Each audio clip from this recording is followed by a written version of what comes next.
যত বেশি তুমি কারো অ্যাটেনশন পাওয়ার জন্য নিজেকে ছোট করতে থাকো, তত বেশি তুমি নিজের অজান্তেই তার চোখে নিজের মূল্য কমিয়ে ফেলো।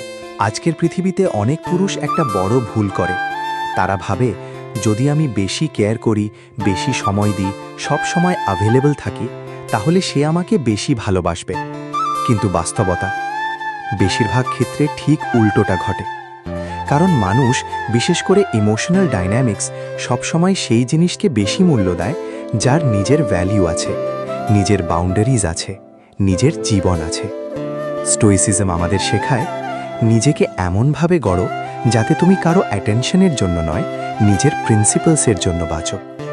আজ তুমি শুধু একটি রিলেশনশিপ অ্যাডভাইস শুনবে না, আজ তুমি শিখবে কিভাবে নিজের পার্সোনালিটি, সেলফ রেসপেক্ট আর মেন্টাল স্ট্রেংথ এমন লেভেলে নিয়ে যেতে হয় যেখানে কেউ তোমাকে ইগনোর করলে তুমি ভেঙে পড়বে না, বরং আরও শক্তিশালী হয়ে উঠবে।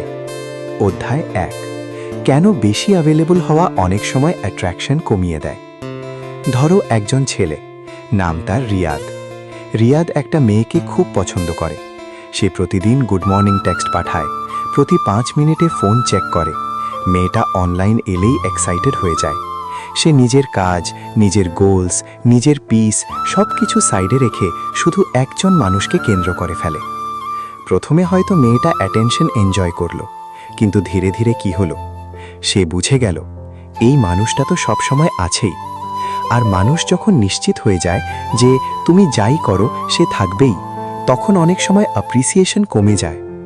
এটা ক্রুয়েলটি না, এটা সাইকোলজি। যা খুব সহজে পাওয়া যায়, মানুষ প্রায়ই তার ভ্যালিউ কম অনুভব করে। অধ্যায় 2, স্টোইসিজমের প্রথম শিক্ষা, control yourself, not others.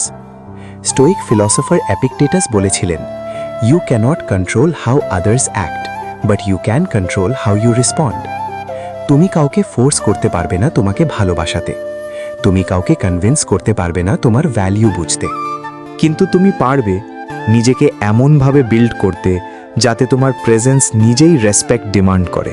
Stoicism মানে ইমোশনলেস হওয়া নয়, স্টোইসিজম মানে ইমোশনের স্লেভ না হয়ে ইমোশনের মাস্টার হওয়া। যদি সে রিপ্লাই না দেয়, তুমি প্যানিক করবে না। যদি সে দূরে যায়, তুমি নিজেকে হারাবে না। যদি সে তোমাকে ইগনোর করে, তুমি নিজের ডিগনিটি লুজ করবে না।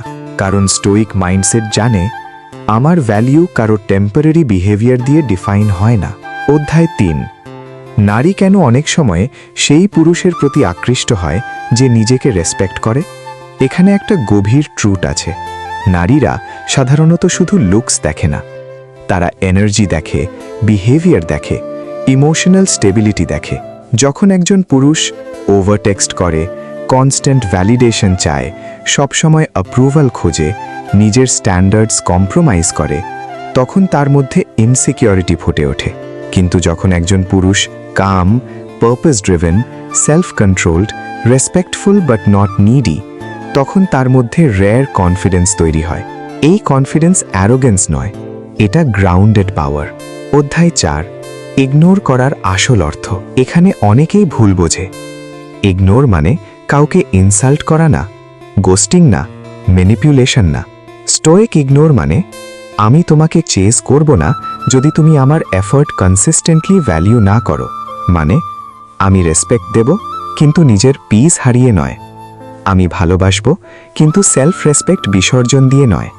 আমি থাকব কিন্তু বেগিং করে নয়। অধ্যায় 5,